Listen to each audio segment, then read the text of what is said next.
Je suis Maud Nivet, la déléguée nationale du collectif Femmes de Santé. Je suis infirmière de formation et formatrice indépendante en communication, en gestion de stress et en relations. Et j'ai adhéré au collectif à partir de 2020, quand j'ai débuté ma carrière de formatrice indépendante. Et depuis décembre 2024, je suis la déléguée nationale au sein du collectif.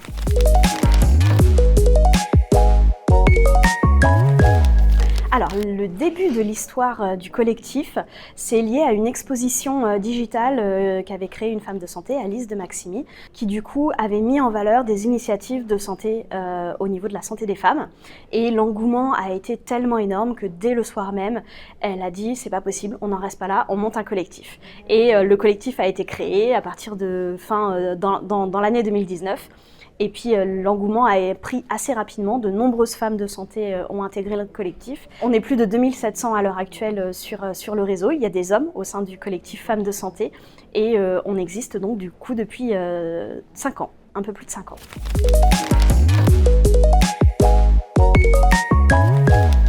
Le collectif, il a plusieurs missions. La première, c'est de co-construire, de travailler en intelligence collective avec toutes les femmes de santé pour une meilleure santé de la femme, plus juste, plus égalitaire et plus équitable. On a aussi une mission de visibilité pour mettre en avant les projets et les innovations en santé.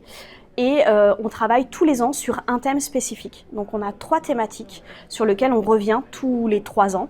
Il y a le thème de la santé de la femme, le thème de la place de la femme dans le secteur professionnel de la santé et la santé environnementale.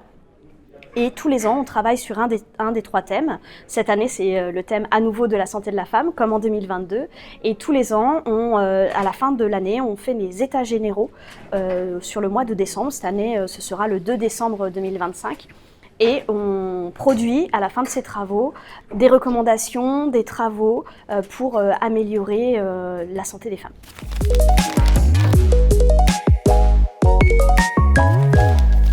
Au sein du collectif, il y a vraiment une vraie entraide entre chacune. Donc quand on est adhérente à Femmes de Santé, on a accès à une plateforme, c'est un espace dédié sur lequel on peut co-construire, faire des demandes, faire des appels à projets, donner des questionnaires quand on a un sujet à traiter. Il y a vraiment au sein du collectif Femmes de Santé un vrai sentiment de bienveillance et d'entraide.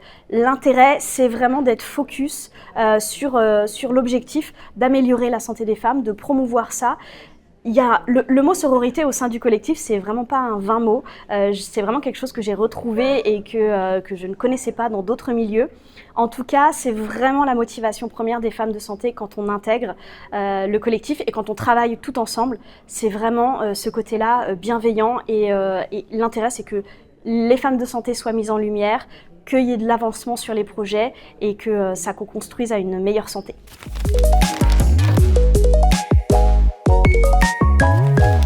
Il a été agrandi très vite, ce collectif Femmes de Santé. Le bilan, c'est que ça s'est beaucoup développé, qu'on a répondu à des vraies questions parce que les sujets sont importants. Les 3 thèmes qu'on travaille tous les ans, on voit qu'il y a des vraies problématiques dessus, que c'est important de les travailler. Il y a aussi eu beaucoup de construction de partenariats avec beaucoup de partenaires qui nous suivent, qui nous soutiennent et qui sont de plus en plus investis au quotidien. Le bilan, c'est que tous les ans, on fait différents événements au fil de l'année. Il y a notamment la journée pour le 8 mars, pour la journée des droits des femmes, où on va mettre en avant, sur une matinée de networking, on va aussi mettre en avant différentes startups pour pouvoir les accompagner tout au long de l'année. Donc là, c'est pareil, c'est une offre de visibilité et de promouvoir les startups ou les projets innovants en santé. Il y a la révélation des Femmes de Santé 2025 qui a lieu tous les ans aussi à Santé Expo, qui a lieu aussi cette année. Et du coup, là, l'intérêt, c'est pareil, c'est les femmes de santé qui élisent, et en tout cas qui demandent et qui postulent pour d'autres femmes de santé. Et il y a un jury de sélection à la fin de ces envois de formulaires. Et le jury de sélection va sélectionner différents projets innovants. Et l'intérêt, ça va être également par le biais de vidéos et par le biais de la visibilité qu'on offre avec le collectif, et de mettre en avant ces différents projets. Cette année, par exemple, les thématiques, il y a des projets en lien avec la santé des femmes, en lien avec la santé des enfants. Il y a aussi des projets en lien avec le handicap et puis aussi la place des seniors dans le secteur de la santé aussi.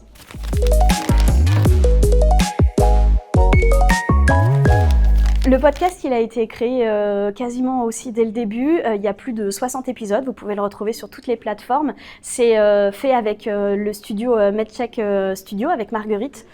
L'intérêt, c'est sur un format très court, très pratico-pratique, il y a un professionnel de santé, une experte qui vient parler d'une thématique. Alors les thématiques sont très vastes parce que au sein de Femmes de Santé, on peut avoir des personnes qui sont au point de vue juridique, qui sont au point de vue communication, qui sont soignants, qui sont d'autres acteurs de la santé publique ou privée.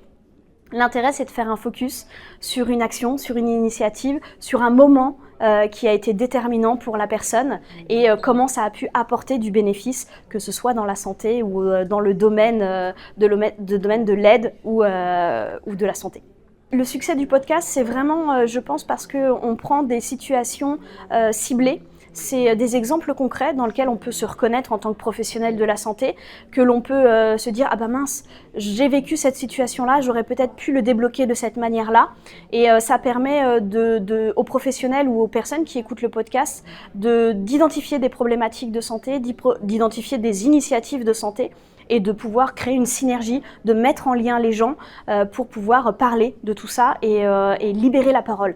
Il y a un vrai sujet aussi sur libérer les différents tabous en lien avec la santé des femmes. C'est quelque chose sur lequel on travaille beaucoup au sein du collectif.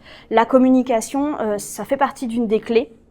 Offrir de la visibilité, mettre en avant les projets, oui. En tout cas, ça contribue principalement aussi à communiquer, à lever les tabous sur la santé des femmes, sur la place des femmes en santé, la santé environnementale bien sûr. On peut parler aussi de la santé mentale qu'on met beaucoup en lien cette année avec la grande cause 2025. Plus on parlera des choses, plus on parlera des problématiques, plus ce sera mis en avant, plus les tabous seront levés, aussi bien pour la santé des femmes, mais ça permettra aussi à terme de lever certains tabous sur la santé en général, la santé des hommes aussi. C'est vraiment ça qui contribue aux différentes actions du collectif, que ce soit le podcast, que ce soit les tips de 10-15 minutes où on va donner une expertise spécifique, les différents événements qu'on fait. C'est vraiment ça notre objectif aussi. Plus on en parle, plus les tabous sont libérés et plus c'est simple de se saisir des sujets et plus les projets avancent.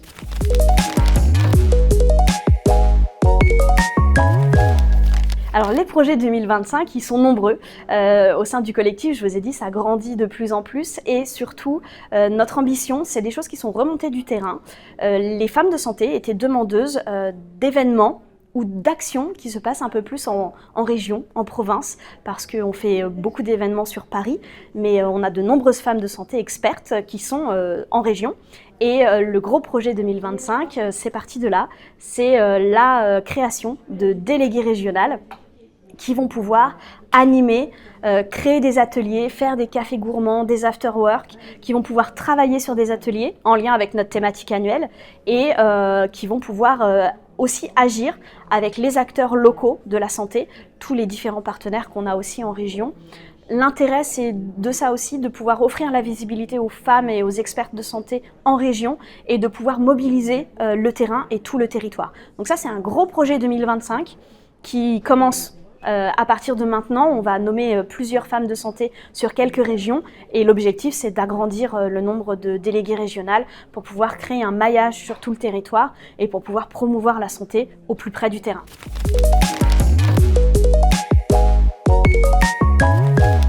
Ce qui me motive, c'est vraiment pouvoir participer à quelque chose de collectif, l'intelligence collective, la co-construction et cette entraide qu'on a toutes ensemble. C'est vraiment ça qui me maintient dans le collectif et ce pourquoi j'adore m'investir sur les projets. Je trouve que travailler en équipe, on est toujours plus fort. Alors c'est facile de dire ça, mais c'est réel. Et au sein du collectif, l'objectif c'est vraiment ça, c'est de pouvoir mettre en lumière les unes et les autres l'intérêt commun de la cause aussi, la santé des femmes. C'est une personne sur deux. J'ai des enfants, dont une fille. Mon intérêt, c'est aussi que on puisse promouvoir une meilleure santé, plus juste, plus égalitaire, avec plus de données scientifiques, avec plus d'investissements sur ça pour que ça bénéficie à la recherche, aux problématiques, aux pathologies spécifiques des femmes. La biologie est différente, c'est comme ça, c'est pas discriminant, c'est juste que la biologie est différente, les symptômes sont différents. Et on a encore beaucoup de choses à déconstruire sur des symptômes où la première question c'est une femme, donc on en déduit ça, alors que non, c'est pas forcément cette problématique-là. Donc il y a encore de nombreux tabous à lever. Et participer à ce projet-là, c'est motivant, c'est inspirant et c'est très agréable.